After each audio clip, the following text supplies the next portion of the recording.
اپنی بیوی کا دل سے شکر ادا کیجیے جو موت کی وادی سے ہو کر آپ کو باپ بننے کی خوشی دیتی ہے۔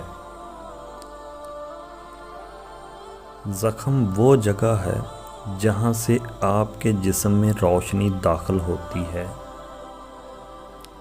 مسجد رقص کرنے کی جگہ نہیں ہے، مگر میں نے وہاں جہالت کو ناچتے دیکھا ہے۔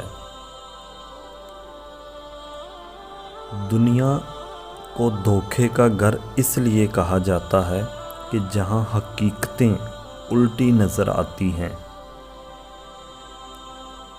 تیری داڑھی تیرے بعد پیدا ہوئی مگر سفید ہو گئی اور تو ابھی تک ویسے کا ویسا کالا ہی ہے۔ عقل نے محبت سے سوال پوچھا، کیا موت سے زیادہ کوئی چیز دردناک ہے؟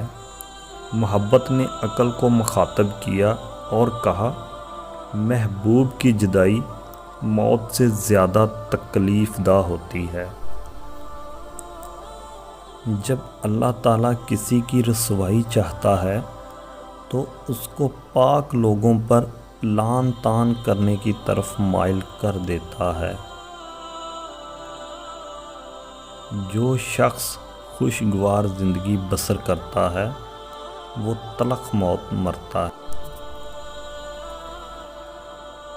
ہر شخص کو کسی خاص کام کے لیے پیدا کیا گیا ہے، اس کام کی خواہش ہر ایک کے دل میں ڈال دی گئی ہے۔ درویشوں کے علاوہ دنیا کے باقی لوگ بچوں کی مانند ہیں جو دنیا کے کھیل میں مگن ہیں۔ کنواں کھودنے والے کنویں میں جا گرتے ہیں، کوئی بڑا آدمی سزا پائے بغیر نہیں رہتا اور اشائی جزا پائے بغیر نہیں رہتی۔ حق پر یقین رکھو اور باقی جو ہوتا ہے ہونے دو۔ جب آپ کو پروں کے ساتھ پیدا کیا گیا ہے تو پھر ساری زندگی رینگنے کو ترجیح کیوں دیتے ہو؟ شہوت کے سانپ کو ابتدا میں ہی مار ڈالو، ورنہ یہ سانپ کسی دن اسدہ بن جائے گا۔